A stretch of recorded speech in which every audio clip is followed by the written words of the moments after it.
जय जगन्नाथ दर्शक बंधु आज जनवरी 2 तारिख शुक्रवार चलतु नजर पकाइबा देश विदेश गुरुत्वपूर्ण खबर गुड़िक पूर्व कमेंट रे जय जगन्नाथ लिखि वीडियो को लाइक करी चैनल को सब्सक्राइब करने भूलिबे नहीं। ता सहित को जिल्लारू आपण माने आम वीडियो देखुछन्ती हमकु कमेंट करी जणाई देबे। आजिठु हेबो एही सबु परिवर्तन बदलिबो आधाररू एलपीजी नियम शेष होइछि 2025 आसीछि नुआ वर्ष 2026 नुआ वर्षर आरंभ सहित अनेक बड़ आर्थिक नियम मध्य बदलुछि जहाँ सीधा सड़क आपणक पकेट उपरे प्रभाव पकाई पारे। 1 जनवरी अर्थात आजिठारु एलपीजी गैस दर ठारु आरंभ करी पान आधार नुआ पे कमिशन पर्यंत अनेक नियम बदलुछि। आसंतु एही नियम गुड़िक विषय रे एवं आपणक जीवन रे एहा की प्रभाव पकाइबो से विषय रे विस्तार भाबे जानिबा। पैन आधार लिंक आधार कार्ड एवं पान कार्ड को लिंक करिबारे समय सीमा डिसेम्बर मासरे शेष होइछि। जदि आपण एगुडी को लिंक करि नाहंती तेबे जनवरी 1 रु एहा निष्क्रिय होई जाइछि। बैंक यूपीआई एवं डिजिटल पेमेंट नियम को अधिक कठोर करा जाउछि। जालियाती रोकिबा पई एसआईएम वेरिफिकेशन नियम को मध्य कड़ाकड़ी करा जाउछि। एफडी योजना एवं ऋण state bank of India Punjab national bank एवं एचडीएफसी भली बैंक गुड़िक ऋण सुध हार कमाई दैछन्ति जहां 1 जनवरी रु कार्यकारी हैला। एलपीजी सिलिंडर दर प्रति मासरे एलपीजी गैस सिलिंडर दर रे परिवर्तन होता है। 1 जनवरी रु मध्य कमर्शियल एलपीजी दर वृद्धि होइछि। नुआ वर्ष रे प्रशासकंकु मुख्यमंत्री 15 सूत्री निर्देशावली ओडिया भाषा रे सरकारी कार्य करने को निर्देश। नुआ वर्ष मुख्य शासन सचिव अनुर गर्ग और समस्त प्रशासनिक अधिकारी को 15 सूत्री निर्देशावली देले मुख्यमंत्री मोहन चरण माझी। मुख्यमंत्री नुआ आभिमुख्य प्रशासन को अधिक क्रियाशील करने को गुरुत्व देइछन्ति मुख्यमंत्री। मुख्य शासन सचिव को 15 सूत्री निर्देशावली प्रदान करिछन्ति। 2036 सुधा समृद्ध ओडिशा गठन लक्ष्य ओडिशा को श्रेष्ठ 5टी विकसित राज्य रे आनिबा को योजना। राज्य को एक मिश्रित अर्थनीति आड़कू नबा पई लक्ष्य। ज्ञान परिचालित शिल्प सेवा क्षेत्र को अधिक गुरुत्व देइछन्ति। शिल्पायनर द्रुत विकास पई सबो जिलापाल को निर्देश देइछन्ति मुख्यमंत्री। प्रक्रिया को फास्ट ट्रैक करने को निर्देशावली रे गुरुत्व दिया जाइछि। आसंता 2 वर्ष भितरे खोलिथिबा पदवी पूरण हेबो। दक्ष और प्रशिक्षक सरकारी अधिकारी सेवा उपरे गुरुत्व दुर्नीतिग्रस्त अपारग दायित्वहीन अधिकारी विरोध में हेबो कार्यानुष्ठान। पायलट पीथिले मद आउ तापरे घटिला कौन जानतु। कानाडारू नुआदिल्ली आसुथिला एयर इंडिया विमान निकटरे कानाडार भानभव को दिल्ली जाउथबा एयर इंडिया एक विमान विलंब होइथिला। विलंबरे एक आश्चर्यजनक कारण एबे सामना को आसीछि। रिपोर्ट अनुसार 23 डिसेम्बर 2025 रे एही विमान AI 186 विलंबित होइथिला। उड़ान आरंभ करिबा पूर्वरु कॉकपिट क्रूर जने सदस्य को बाहर कर दिया जाइथिला। तेबे कानाडार भाकुनभर विमान बंदर रे जने एयर इंडिया पायलट को निशाग्रस्त थिबा कारणरू अटक रखा जाइथिबा कथा सामना को आसीछि। डिसेम्बर 23 2025 रे भानकुभर दिल्ली विमान पायलट मद्यपानर गंध पाइथिले एवं ताको अटक रखा जाइथिला। कानाडीय कर्तृपक्ष पायलट को ड्यूटी पाई फिटनेस विषय रे चिंता प्रकाश करथिले जहा परे सेमानकु अधिक पचराउचरा पाई निया जाइथिला।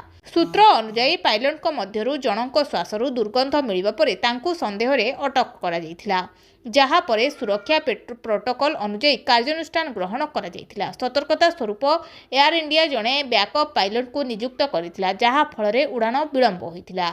मंडी परिचालन रे अव्यवस्था नुआ वर्ष रे भी चासी असंतोष। वर्ष बदलिला किंतु बदलिलानी अन्नदातांको भाग्य। नुआ वर्ष रे भी दूर हैला नहीं चासींको समस्या। धान अमल हैला हेले केउठी टोकन समस्या तो कोउठी मंडी रे अव्यवस्था चासींको चिंता बढ़ाइछि। नुआ वर्ष आरंभରୁ ହିଁ ଅବହେଳିତ ଅବ୍ୟବସ୍ଥାରେ ପଡ଼ି ରହିଛି ଚାଷୀଙ୍କ ପରିଶ୍ରମ। ଏ ହେଉଛି ଆନ୍ଧ୍ର ଓଡ଼ିଶା ସୀମାନ୍ତ ଗାଁ କେରଡ଼ା ଗାଁର ଚିତ୍ର। କେମିତି କ୍ୱିଣ୍ଟାଲ କ୍ୱିଣ୍ଟାଲ ଧାନ ଖୋଲା ଆକାଶ ତଳେ ପଡ଼ିଛି। କାହାର ଧାନ ଜମିରେ ପଡ଼ି ରହିଛି ତ କାହାର ନିଜ ନିଜ ଗାଁର ରାସ୍ତା ଉପରେ ପକାଇ ରଖିଛନ୍ତି। କାରଣ ଅମଳ ହୋଇଥିବା ଧାନ ରଖିବା ପାଇଁ ଚାଷୀଙ୍କର ନିଜସ୍ୱ କୌଣସି ଜାଗା ନାହିଁ।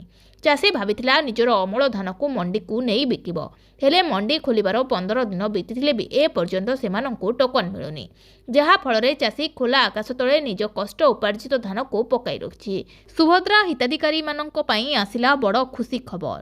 আজি ମିଳିବ ଏକାଥରକେ 2ଟି କିସ୍ତିର ଟଙ୍କା। ସରକାରୀଙ୍କ ସୂଚନା ଅନୁଯାୟୀ ପୂର୍ବ କିସ୍ତି ବଞ୍ଚିତ ହୋଇଥିବା ଯୋଗ୍ୟ ଲାଭାର୍ଥୀ KYC ଆଧାର ବ୍ୟାଙ୍କ ଲିଙ୍କ ବିଳମ୍ବିତ ସମ୍ପୂର୍ଣ୍ଣ କରିଥିବା ମହିଳା ପୂର୍ବରୁ ନାମ ତାଲିକାରେ ଥାଇ ଟଙ୍କା ମିଳି ନଥିବା ଲାଭାର୍ଥୀ ଏମାନଙ୍କୁ ଆଜି ଏକାଥର 2ଟି କିସ୍ତି ଡିବିଟି ମାଧ୍ୟମରେ ବ୍ୟାଙ୍କ ଖାତାକୁ ପଠାଯିବ। ପ୍ରତି କିସ୍ତିର ନିର୍ଦ୍ଧାରିତ ରାଶି ଅନୁସାରେ 2 କିସ୍ତି ମିଶି 10,000 ଟଙ୍କା ଏକାଥରକେ ମିଳିବ। ବ୍ୟାଙ୍କ ଏସ୍ଏମ୍ଏସ୍ ଚେକ୍ କରନ୍ତୁ, ଏଟିଏମ୍ ବ୍ୟାଙ୍କ ପାସବୁକ୍ ଅପଡେଟ୍ କରନ୍ତୁ, ନିକଟସ୍ଥ ସିଏସ୍ପି ଓ ମୋ ସେବା କେନ୍ଦ୍ରକୁ ଯାଇ ଚେକ୍ କରନ୍ତୁ। ଯଦି ଆଜି ଟଙ୍କା ଆସିନାହିଁ, ଇକେୱାଇସି ଆଧାର ବ୍ୟାଙ୍କ ଲିଙ୍କ ଯାଞ୍ଚ କରନ୍ତୁ, ବ୍ଲକ କିମ୍ବା ମୋ ସେବା କେନ୍ଦ୍ରରେ ସମ୍ପର୍କ କରନ୍ତୁ। ନବବର୍ଷରେ ଶୁଭେଚ୍ଛା ନୁହେଁ, ଭାରତକୁ ଧମକ ଦେଲା ପାକିସ୍ତାନ। ସାରା ବିଶ୍ୱ ପାଳୁଛି ନୂଆବର୍ଷ, ଚାରିଆଡ଼େ ଉତ୍ସାହର ମାହୋଲ। ଦେଶ ଦେଶ ମଧ୍ୟରେ ଶୁଭେଚ୍ଛା ଆଦାନ ପ୍ରଦାନ ଚାଲିଛି। ସବୁ ରାଗ, ସବୁ ମନ ମନାନ୍ତରକୁ ଭୁଲି ନୂଆ ସମ୍ପର୍କ ଗଢ଼ିବାକୁ ସମସ୍ତେ ପ୍ରୟାସ କରୁଛନ୍ତି। କିନ୍ତୁ ଏଭଳି ଏକ ଭଲ ଦିନରେ ପାକିସ୍ତାନ ଶୁଭେଚ୍ଛା ଜଣାଇବା ବଦଳରେ ଭାରତକୁ ଦେଇଛି ଧମକ। ନୂତନ ବର୍ଷରେ ପାକିସ୍ତାନ ପୁଣି ଥରେ ଆକ୍ରମଣାତ୍ମକ ମନୋଭାବ ପ୍ରଦର୍ଶନ କରିଛି। ଭାରତର ନାଁ ନେଇ ପାକିସ୍ତାନର ସେନା ମୁଖ୍ୟ ଜେନେରାଲ ଅସିମ ମୁନିର ଏକ କଡ଼ା ଚେତାବନୀ ଦେଇ କହିଛନ୍ତି ଯେ ପାକିସ୍ତାନର କ୍ଷେତ୍ରୀୟ ଅଖଣ୍ଡତାର ଯେକୌଣସି ପ୍ରତ୍ୟକ୍ଷ କିମ୍ବା ପରୋକ୍ଷ ଉଲ୍ଲଂଘନକୁ ଦୃଢ଼ ଏବଂ ନିର୍ଣ୍ଣାୟକ ଜବାବ ଦିଆଯିବ। ଏହି ବିବୃତ୍ତି ଏପରି ଏକ ସମୟରେ ଆସିଛି ଯେତେବେଳେ ପାକିସ୍ତାନ ନିଜେ ଆଭ୍ୟନ୍ତରୀଣ ଅଶାନ୍ତି ଏବଂ ଆତଙ୍କବାଦର ଏକ ଗମ୍ଭୀର ସମସ୍ୟା ସହ ସଂଘର୍ଷ କରୁଥିଲା। ରାୱଲପିଣ୍ଡିର ଜେନେରାଲ ହେଡକ୍ୱାର୍ଟର୍ସରେ ବେଲୁଚିସ୍ତାନ ଉପରେ 18ତମ ଜାତୀୟ କର୍ମଶାଳାରେ ଅଂଶଗ୍ରହଣକାରୀଙ୍କୁ ସମ୍ବୋଧିତ କରି ଜେନେରାଲ ଅସିମ ମୁନିର ଏହି ମନ୍ତବ୍ୟ ଦେଇଛନ୍ତି। ସେ କହିଛନ୍ତି ଯେ ପାକିସ୍ତାନ ଏହାର ସାର୍ବଭୌମତ୍ୱ ଏବଂ କ୍ଷେତ୍ରୀୟ ଅଖଣ୍ଡତାକୁ ରକ୍ଷା କରିବା ପାଇଁ ଯେକୌଣସି ସୀମାକୁ ଯାଇପାରେ। ଘନ କୁହୁଡ଼ିରେ ଘେରି ହୋଇଯାଇଛି ସାରା ରାଜ୍ୟ, ଉପାନ୍ତ ଅଞ୍ଚଳରେ ସବୁଠି କୁହୁଡ଼ି କରୁଛି କଲବଲ। ଘନ କୁହୁଡ଼ିରେ ଘେରି ହୋଇଯାଇଛି ସାରା ରାଜ୍ୟ। ସହରରୁ ଆରମ୍ଭ କରି ଉପାନ୍ତ ଅଞ୍ଚଳରେ ସବୁଠି କୁହୁଡ଼ି କରୁଛି କଲବଲ।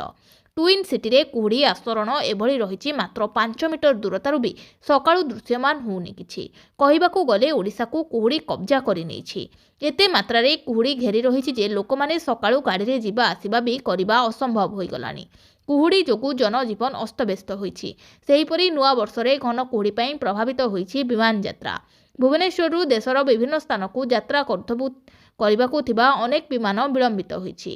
ଫଳରେ ବହୁ ବିମାନ ଯାତ୍ରୀ ବିମାନ ବନ୍ଦରରେ ଦୀର୍ଘ ସମୟ ଧରି ଅପେକ୍ଷା କରି ରହିଥିବା ଦେଖିବାକୁ ମିଳିଛି। ବିମାନ ଯାତ୍ରା ପ୍ରଭାବିତ ନେଇ ପ୍ରତିକ୍ରିୟା ରଖିଛନ୍ତି ବିମାନ ବନ୍ଦରର ନିର୍ଦ୍ଦେଶକ। ସେପଟେ କୁହୁଡ଼ି ପାଇଁ ଚିଲିକାରେ ଭାସାପୋଲ ଯାତାୟାତ ବନ୍ଦ ହୋଇଛି। ସୁରକ୍ଷା ଦୃଷ୍ଟିରୁ ଭାସାପୋଲ ସେବା ବନ୍ଦ କରାଯାଇଛି। କୋଣାର୍କରେ ବି ନୂଆ ବର୍ଷ ସକାଳୁ କୁହୁଡ଼ିର ଆସ୍ତରଣ ଦେଖିବାକୁ ମିଳିଛି। କୁହୁଡ଼ି ପାଇଁ ରାସ୍ତାରୁ କୋଣାର୍କ ମନ୍ଦିର ଦୃଶ୍ୟମାନ ହେଉନାହିଁ। କେନ୍ଦ୍ରାପଡ଼ା ଜିଲ୍ଲାରେ ବି ସକାଳୁ ସକାଳୁ ଘନ କୁହୁଡ଼ିର ଆସ୍ତରଣ ଦୃଶ୍ୟମାନ ହୋଇଛି। ଆଜିଠୁ ଲାଗୁ ହେବନି ଅଷ୍ଟମ ବେତନ କମିଶନ, ଏବେ ବଢ଼ିବନି କର୍ମଚାରୀଙ୍କ ଦରମା। ଅଷ୍ଟମ ବେତନ କମିଶନ ଲାଗୁ ହେବା ପରେ କେନ୍ଦ୍ରୀୟ କର୍ମଚାରୀ ଏବଂ ପେନ୍ସନଭୋଗୀଙ୍କ ଦରମା ବୃଦ୍ଧି ପାଇବ।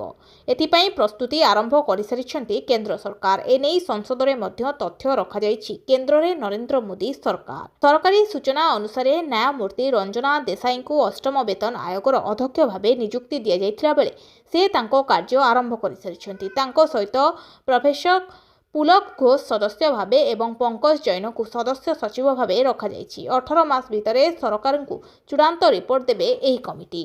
ନୂଆ ବର୍ଷ ଆରମ୍ଭରୁ କମିଲା ସୁନା ଦର। 22 ରେଟ୍ 10 ଗ୍ରାମକୁ ଅଛି ଏତିକି ଟଙ୍କା। ସୁନା ଓ ରୂପା ଦର ପ୍ରତିଦିନ ନିର୍ଦ୍ଧାରଣ କରାଯାଇଥାଏ। ଦେଶ ଓ ରାଜ୍ୟରେ ଜାରି ହୋଇଛି ସୁନା ଓ ରୂପାର ନୂଆ ଦର। ନଜର ପକାନ୍ତୁ ଆଜି ଓଡ଼ିଶା ସମେତ ଦେଶର ପ୍ରମୁଖ ସହରମାନଙ୍କରେ କେତେ ରହିଛି ସୁନା ଦର। ଆଜି ଭାରତୀୟ ବଜାରରେ 22 କ୍ୟାରେଟ୍ ସୁନା ଦର 10 ଗ୍ରାମ ପ୍ରତି 1,23,640 ଟଙ୍କା ହୋଇଥିବା ବେଳେ 24 କ୍ୟାରେଟ୍ ସୁନା ମୂଲ୍ୟ 10 ଗ୍ରାମ ପ୍ରତି 1,34,880 ଟଙ୍କା ରହିଛି। ଗତକାଲି ଅର୍ଥାତ୍ ବୁଧବାର ଅପେକ୍ଷା ଗୁରୁବାର ଦର କମିଥିବାର ଦେଖିବାକୁ ମିଳିଛି। ଓଡ଼ିଶାର ରାଜଧାନୀ ଭୁବନେଶ୍ୱରରେ 22 କ୍ୟାରେଟ୍ ସୁନା ଦର 10 ଗ୍ରାମ ପ୍ରତି 1,23,640 ଟଙ୍କା ହୋଇଥିବା ବେଳେ 24 କ୍ୟାରେଟ୍ ସୁନା ମୂଲ୍ୟ 10 ଗ୍ରାମ ପ୍ରତି 1,34,880 ଟଙ୍କା ରହିଛି। ଭୁବନେଶ୍ୱରରେ ଗତକାଲି ଅପେକ୍ଷା ଆଜି ଦର ବୃଦ୍ଧି ପାଇଥିବାର ଦେଖିବାକୁ ମିଳିଛି। ପୁଣି ଦନ୍ତା ନେଲା ଜୀବନ। ଲଗାତାର 2 ଦିନରେ 2 ମୁଣ୍ଡ ନେଲାଣି ଦନ୍ତା। ଅନୁଗୁଳ ଲଗାତାର 2 ଦିନରେ 2 ମୁଣ୍ଡ ନେଇଛି ଦନ୍ତା। ଆଜି ଅନୁଗୁଳ ବନଖଣ୍ଡ ଅନ୍ତର୍ଗତ ଅନୁଗୁଳ ରେଞ୍ଜ ବାଡ଼କରା ନିକଟର କୁରଙ୍ଗରେ ଜଣେ ବ୍ୟକ୍ତିଙ୍କୁ ଦଳି ମାରିଦେଇଛନ୍ତି ଦନ୍ତା ହାତୀ। ଆଜି ଭୋରୁ ପ୍ରବଳ କୁହୁଡ଼ି ଯୋଗୁଁ ରାସ୍ତାଘାଟ ଦେଖାଯାଉନଥିବା ବେଳେ ହାତୀ ତାଙ୍କୁ ଦଳି ଦେଇଥିବାର ସୂଚନା ମିଳିଛି। ଖବର ପାଇ ବନ ବିଭାଗ ଟିମ୍ ଘଟଣାସ୍ଥଳରେ ପହଞ୍ଚି ମୃତ ବ୍ୟକ୍ତିଙ୍କ ପରିଚୟ ଖୋଜୁଛି। ଗତକାଲି ଅନୁଗୁଳ ବନଖଣ୍ଡା ବଳନ୍ତା ରେଞ୍ଜ ସୁନାଭୁଇଁ ସାହିରେ ହାତୀ ଆକ୍ରମଣରେ ଜଣେ ମହିଳାଙ୍କ ମୃତ୍ୟୁ ହେବା ପରେ ସ୍ଥାନୀୟ ଅଞ୍ଚଳରେ ଉତ୍ତେଜନା ଦେଖାଦେଇଥିଲା। ହାତୀ ଆକ୍ରମଣର 2 ଦିନରେ 2 ଜଣଙ୍କ ଜୀବନ ଯିବା ପରେ ସ୍ଥାନୀୟ ଲୋକ ଭୟରେ ଥରହର ହେଉଛନ୍ତି। ନୂଆ ବର୍ଷରେ ବଡ଼ ଅଘଟଣ। ଭେସାପୋଲରୁ ବ୍ୟକ୍ତି ନିଖୋଜ। କୁହୁଡ଼ି ହେଲା କାଳ। ମଝି ଚିଲିକାରେ ଫସିଲେ ଯାତ୍ରୀ। ଜଣେ ନିଖୋଜ, ମିଳୁନି ପତ୍ତା। ଚିଲିକାରେ ଫସିଲା ଯାତ୍ରୀବାହୀ ଭାଷାପୋଲ କିଛି ଘଣ୍ଟା ଧରି ମଝି ଚିଲିକାରେ ଅଟକି ରହିଛି। ଭାଷାପୋଲଟି ସାତପଡ଼ାରୁ ଜହ୍ନିକୁଦା ଅଭିମୁଖେ ଆସୁଥିଲା। ଏଥିରେ 50 ଯାତ୍ରୀ ସହ ଗୋଟିଏ ଯାତ୍ରୀବାହୀ ବସ୍ 2ଟି କାର୍ ରହିଛି। ଚିଲିକାରେ ପ୍ରବଳ କୁହୁଡ଼ି କାରଣରୁ ବାଟ ନ ଦେଖାଯିବାରୁ ଅଟକି ରହିଛି ଭେସାପାଲ। ହେଲେ ଏସବୁ ଭିତରେ ଏକ ବଡ଼ ଅଘଟଣ ଖବର ଆସିଛି। ଗତକାଲି ଚିଲିକାରେ ନୂଆବର୍ଷ ପାଳନ କରି ଆଜି ଫେରିବା ସମୟରେ ଜଣେ ବ୍ୟକ୍ତି ଏହି ଭାଷାପୋଲ ନିଖୋଜ ଅଛନ୍ତି। ନିଖୋଜ ବ୍ୟକ୍ତି ଜଣକ ହେଲେ ଉମାଶଙ୍କର ସାବତ। ସେ ବ୍ରହ୍ମପୁର ବୋଲି ଜଣାପଡ଼ିଛି। ଭେସାପୋଲ ପାଖରେ ତାଙ୍କର ଟୋପି ଓ ଚପଲ ପଡ଼ିଛି, କିନ୍ତୁ ତାଙ୍କର ପତ୍ତା ମିଳୁନାହିଁ। ଲୋକସେବା ଭବନରେ ପାଦେ ଆକାଶ ପ୍ରଦର୍ଶିତ। ଲୋକସେବା ଭବନ କନଭେନସନ ସେଣ୍ଟର ଓଡ଼ିଆ ଚଳଚ୍ଚିତ୍ର ପାଦେ ଆକାଶ ଏକ ସ୍ୱତନ୍ତ୍ର ପ୍ରଦର୍ଶନୀ ଅନୁଷ୍ଠିତ ହୋଇଯାଇଛି। ମୁଖ୍ୟ ଶାସନ ସଚିବଙ୍କ ପରାମର୍ଶ କ୍ରମେ ରାଜ୍ୟ ସାମାଜିକ ସୁରକ୍ଷା ଓ ଭିନ୍ନକ୍ଷମ ସଶକ୍ତିକରଣ ବିଭାଗ ପକ୍ଷରୁ ଏହି କାର୍ଯ୍ୟକ୍ରମ ଆୟୋଜିତ କରାଯାଇଥିଲା।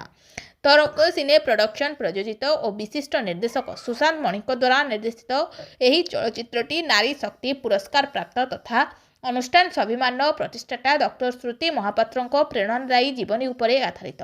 ଏହି ଅବସରରେ ବିଭାଗୀୟ କମିଶନର ତଥା ଶାସକ ସଚିବ ଆର୍ ସନ୍ଥଗୋପାଳ ଡକ୍ଟର ଶ୍ରୁତି ମହାପାତ୍ର ଏବଂ ତରଙ୍ଗ ସିନେ ପ୍ରଡକ୍ସନର ମୁଖ୍ୟ କାର୍ଯ୍ୟନିର୍ବାହୀ ପ୍ରଯୋଜକ ଦେବଦତ୍ତ ମହାନ୍ତିଙ୍କୁ ସମ୍ବର୍ଦ୍ଧିତ କରିଥିଲେ। ବାଂଲାଦେଶରେ ପୁଣି ଜଣେ ହିନ୍ଦୁଙ୍କ ଉପରେ ଆକ୍ରମଣ ଧାରୁଆ ଅସ୍ତ୍ରରେ ଆକ୍ରମଣ ପରେ ନିଆଁ ଲଗାଇଦେଲେ। ପୁଣି ଜଣେ ହିନ୍ଦୁ ବ୍ୟକ୍ତିଙ୍କୁ ଜାଳିଦେଲା ବାଂଲାଦେଶ। ଠିକ୍ ଦୀପୁ ଚନ୍ଦ୍ର ଦାସଙ୍କ ଭଳି ଘଟଣା। ଇସଲାମିକ ମୌଳିକବାଦମାନେ ପ୍ରଥମେ ବ୍ୟକ୍ତିଙ୍କୁ ଘେରି ଯାଇ ନିସ୍ତୁକ ମାଡ଼ ମାରିଲେ। ଏହାପରେ ତାଙ୍କ ଦେହରେ ନିଆଁ ଲଗାଇବାକୁ ଚେଷ୍ଟା କରିଥିଲେ। ନିକଟରେ ହିନ୍ଦୁଙ୍କ ଉପରେ ହୋଇଥିବା ହିଂସାତ୍ମକ ଆକ୍ରମଣର ଏହା ଚତୁର୍ଥ ଘଟଣା। 2 ଦିନ ପୂର୍ବରୁ ମୟମନସିଂହ ଜିଲ୍ଲାରେ 40 ବର୍ଷୀୟ ବିଜେନ୍ଦ୍ର ବିଶ୍ୱାସଙ୍କୁ ମଧ୍ୟ ମୁସଲିମ ମୌଳିକବାଦୀମାନେ ହତ୍ୟା କରିଥିଲେ। ମିଡିଆ ରିପୋର୍ଟ ଅନୁସାରେ ପୀଡ଼ିତ ହେଲେ ଖୋକାନ ଦାସ। ବର୍ଷ 50 ବର୍ଷ। ନୂଆ ବର୍ଷ ପୂର୍ବରୁ ଦିନ ସମସ୍ତ ଉତ୍ସବ ପାଳନ ପାଇଁ ପ୍ରସ୍ତୁତ ହେଉଥିଲା ବେଳେ ମୁସଲିମ ମୌଳିକବାଦୀମାନେ ଜଣେ ହିନ୍ଦୁଙ୍କ ଜୀବନ ନେଇଯାଇଛନ୍ତି। ଶରିଆତପୁର ଜିଲ୍ଲାର ଖୋକନ ଦାସ ଡିସେମ୍ବର 31 ତାରିଖ ସନ୍ଧ୍ୟାରେ ଘରକୁ ଫେରୁଥିଲା ବେଳେ ତାଙ୍କୁ କିଛି ଲୋକ ଧାରୁଆ ଅସ୍ତ୍ରରେ ଆକ୍ରମଣ କରିଥିଲେ। ସେ ଆହତ ହୋଇ ତଳେ ପଡ଼ିଯିବା ପରେ ତାଙ୍କୁ ପ୍ରବଳ ମାଡ଼ ମାରିଥିଲେ। ଏହାପରେ ତାଙ୍କ ଦେହରେ ନିଆଁ ଲଗାଇ ଦେଇଥିବା ମିଡିଆରେ ଖବର ପ୍ରକାଶ ପାଇଛି। ଫଳରେ ଖୋକନ ଦାସ ଗମ୍ଭୀର ଭାବେ ଆହତ ହୋଇଛନ୍ତି। ମହଙ୍ଗା ହେବ ସିଗାରେଟ ଓ ତମାଖୁ ଉତ୍ପାଦ।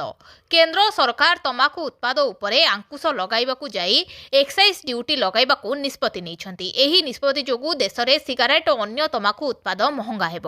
ବିଶ୍ୱର ବୃହତ ଜନସଂଖ୍ୟାର ଦେଶ ଭାରତରେ ପାଖାପାଖି 10 କୋଟି ଲୋକ ଧୂମପାନ କରନ୍ତି, ଯେଉଁମାନଙ୍କ ଉପରେ ଏହି ଶୁଳ୍କ ବୃଦ୍ଧିର ସିଧା ପ୍ରଭାବ ପଡ଼ିବ। କେନ୍ଦ୍ର ଅର୍ଥ ମନ୍ତ୍ରାଳୟ 31 ଡିସେମ୍ବର 2025 ମଧ୍ୟରାତ୍ରିରେ ଟବାକୋ ସେଣ୍ଟେଡ୍ ଟବାକୋ ଗୁଟକା ପ୍ୟାକିଂ ମେସିନ୍ ରୁଲ୍ 2026 ଜାରି କରିଛନ୍ତି। ଏହି ନିୟମ ଅନୁସାରେ ସିଗାରେଟର ଆକାର ଅନୁସାରେ ପ୍ରତି 1000 ସିଗାରେଟ ନିମନ୍ତେ 2050 ଟଙ୍କାରୁ 8050 ଟଙ୍କା ଏକ୍ସାଇଜ ଡ୍ୟୁଟି ଧାର୍ଯ୍ୟ କରିଛନ୍ତି। ଏହି ନୀତି ଦେଶରେ 1 ଫେବୃଆରୀ 2026ରୁ ଲାଗୁ ହେବ। 2026 ହେବ ରାଜନୀତି ପାଇଁ ପରୀକ୍ଷାର ବର୍ଷ। ରାଜ୍ୟସଭା ଓ ପଞ୍ଚାୟତ ନିର୍ବାଚନ କହିବ କାହାର କେତେ ଦମ୍। 2026 ରାଜ୍ୟ ରାଜନୀତି ପାଇଁ ଏକ ଗୁରୁତ୍ୱପୂର୍ଣ୍ଣ ବର୍ଷ। 3 ପ୍ରମୁଖ ଦଳ ବିଜେପି, ବିଜେଡି ଓ କଂଗ୍ରେସ ପାଇଁ ଅଗ୍ନି ପରୀକ୍ଷା। ବିଜେପି ପ୍ରଥମ ଥର ଏକାକୀ କ୍ଷମତା ଦାଖଲ କରିଥିଲେ ମଧ୍ୟ ବିକଶିତ ଓଡ଼ିଶା ଗଠନ କରିବା ଦଳ ପାଇଁ ଏକ ବଡ଼ ଚ୍ୟାଲେଞ୍ଜ।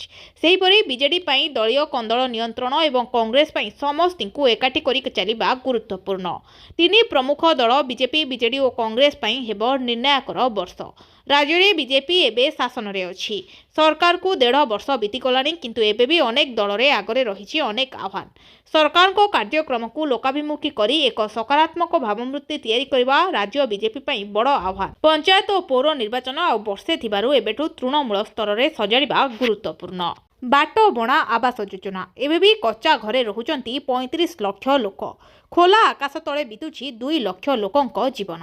ସମସ୍ତଙ୍କ ମୁଣ୍ଡ ଉପରେ ପକ୍କା ଘର। କେହି ଯେମିତି ପକ୍କା ଘରୁ ବାଦ୍ ପଡ଼ିବେ ନାହିଁ।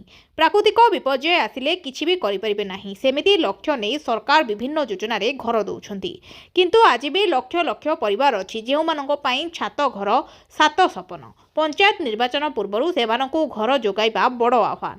ଭଙ୍ଗା ଦଦରା ଚାଳ ଛପର ଘର, କଳା ଜାରି ପାଲ ଘେରା ଭଙ୍ଗା କୁଡ଼ିଆ। ବର୍ଷା ଦିନେ ଘରେ ପାଣି ପଶି କାନ୍ଥ ଭୁଷୁଡ଼ି ପଡ଼ିଛି। ଶୀତ ଦାଉରୁ ରକ୍ଷା ପାଇବା ପାଇଁ ଭଙ୍ଗା କାନ୍ଥରେ ଚିରା ଲୁଗା ଓ ପାଲ ଘୋଡ଼ାଇ ବଞ୍ଚିବା ପାଇଁ ସଂଘର୍ଷ କରୁଛନ୍ତି। आसंता 5 तारिखरे राज्य सरकार पक्षरु भूमिहीन हिताधिकारी 55,000 टंका आर्थिक सहायता प्रदान कराजिबो। एही टंका सीधा सड़क भावे हिताधिकारी बैंक अकाउंट को डीबीटी माध्यम रे जमा हबो। एहा भूमिहीन परिवार को जीवन यापन मानकु उन्नत करबा सह बासस्थान और जीविका पई सहायक हबो बोली सरकार कहिसंती। सरकार को एही पदक्षेप को नै भूमिहीन लोकमानक मध्यरे देखा दैछि खुशीर लहरी। चाषी मानक पई सरकार को तरफरु आसिला बड़ खुशी खबर। राज्य सरकार घोषणा करिसेंती जे चाषी को 50,000 टंका पर्यंत ऋण छाड़ कराजिबो। एही ऋण छाड़ योजना रे बैंक और सरकारी संस्थारु निया जाइथिबा चाषी ऋण को शामिल करा जाइछि। सरकार को एही पदक्षेप द्वारा चाषी माने आर्थिक चापरु मुक्ति पाइबे एवं आगामी चाष काम पई उत्साहित हेबे। योग्य चाषी को ऋण राशि सीधा सड़क भावे संबंधित बैंक को सरकार को पक्षरु समन्वय कराजिबो। राज्यर भत्ता हिताधिकारी मानकर 3,000 वृद्धि। राज्य सरकार घोषणा अनुसार आसंता 20 तारिखरु भत्ता राशि 3,000 टंका को वृद्धि करा जाइछि। एही नूतन वृद्धि परे वृद्ध विधवा दिव्यांग और अन्यान्य भत्ता हिताधिकारी माने पूर्व अपेक्षा अधिक आर्थिक सहायता पाइबे। सरकार कहिसंती बढ़ुथबा महंगाई को दृष्टि रखी हिताधिकारी जीवन यापन को सहज करिया पई एही निष्पत्ति निया जाइछि। वृद्धि पाइथिबा भत्ता राशि सीधा सड़क डीबीटी माध्यम रे हिताधिकारी बैंक खाता को जमा करा जिवो। एही समय आसिबो सीएम किसान टंका। कृषकों पई आसिला बड़ खुशी खबर। एही दिन खाता को आसिबो टंका। जदि आपण कालिया योजना रे टंका पाउथिले तेबे आपणक पई खुशी खबर। नुआ खाइरे चाषी खाता को गला 2,000 टंका। पीएम किसान टंका पाइबा परे सीएम किसान टंका पाइले एथिपई चाषी खुशी कहिले बहुत।